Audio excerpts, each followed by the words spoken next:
இப்போ night shift போகிறாங்கன்னா நிறைய பேர் நான் பார்த்துருக்கேன். நைட் ஷிஃப்ட் போனதுக்கப்புறமா பீரியட்ஸ் இல்லைங்களா ஆகும்.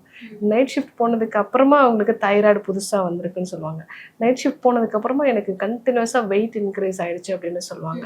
ஸோ இந்த மாதிரி இருக்கக்கூடிய பீப்புள் ரொம்ப சென்சிட்டிவான பீப்புள். அவங்க பாடியில் சின்ன சேஞ்சஸ் வந்தால் கூட அவங்க பாடி வந்து அதுக்கு நிறைய ரியாக்ட் பண்ணும். அப்படி இருக்கக்கூடிய பீப்புளுக்கு நைட் ஷிஃப்ட் அப்படிங்கிறது கண்டிப்பாக அவங்க உடலுக்கு பிரச்சனையை தான் உண்டு பண்ணும்.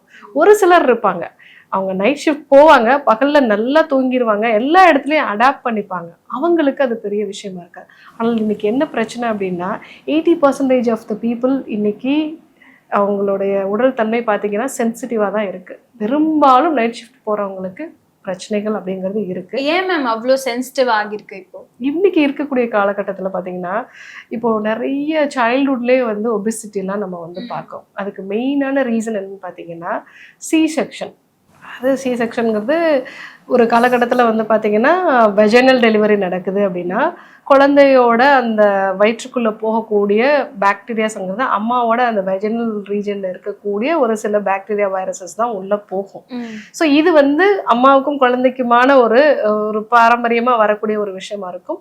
அதுக்கப்புறமா அவங்களுக்கு அந்த மதர்ஸ் மில்க் போகும் பொழுது அதில் நிறைய ஆன்டிபாடிஸ் இருக்கிறதுனால அவங்களுக்கு ப்ராப்பராக வந்து அது மேனேஜ் ஆகிடும். ஆனால் இன்றைக்கெலாம் பார்த்தீங்க அப்படின்னா பெரும்பாலான குழந்தைகள் வந்து சிசேரியன் மூலமாக தான் வந்து பறக்குது. ஸோ அந்த குழந்தைகள் வந்து அதுக்கு முதல் கான்டாக்ட் எங்கே இருக்குதுன்னு பார்த்தீங்கன்னா அந்த ஹாஸ்பிட்டல் என்வரான்மெண்ட்டில் இருக்கக்கூடிய வைரஸஸ் பாக்டீரியாஸ் தான் அதுக்கு உள்ளேயே போகுது. அப்படிப்பட்ட சூழ்நிலையில் அவங்க கட் பாக்டீரியாஸ் வந்து இம்பேலன்ஸ் ஆகிடுது.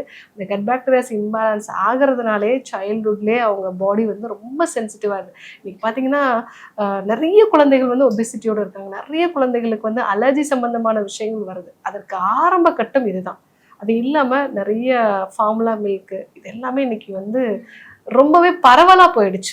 ஸோ இதெல்லாம் அதிகமான மக்கள் இந்த மாதிரி தான் இருக்காங்க. அப்படிங்கிறதுனால தான் அவங்க பாடி ரொம்ப ஈஸியாக சென்சிட்டிவ் ஆகிடுது. சென்சிட்டிவ் ஆகிறவங்களுக்கு ஆட்டோ இம்யூன் டிசார்டர் தான் இன்றைக்கி வந்து நம்பர் 1 நிறைய மக்களை பாதிக்கக்கூடியதாக இருக்குது. ஸோ தைராய்டு இல்லாத நபர்களே வீடே இல்லைன்னு சொல்லலாம். அதே மாதிரி வந்து ரொம்ப சீக்கிரமாக வந்து டைப் 1 டயபெட்டிஸ்னால பாதிக்கப்படக்கூடிய பீப்புள்ஸை வந்து நம்ம பார்க்குறோம். ஸோ மூட்டுக்கு மூட்டு வலி வரக்கூடிய ரொமட்டாய்டு ஆர்த்ரைட்டிஸ் நிறைய பேரை வந்து நம்ம பார்க்குறோம். இது எல்லாமே அவங்களுடைய கட்டோட ஹைப்பர் சென்சிட்டிவிட்டி தான். அது எங்கேருந்து ஸ்டார்ட் ஆகுதுன்னா சிசேரியன்லேருந்து ஸ்டார்ட் ஆகுது.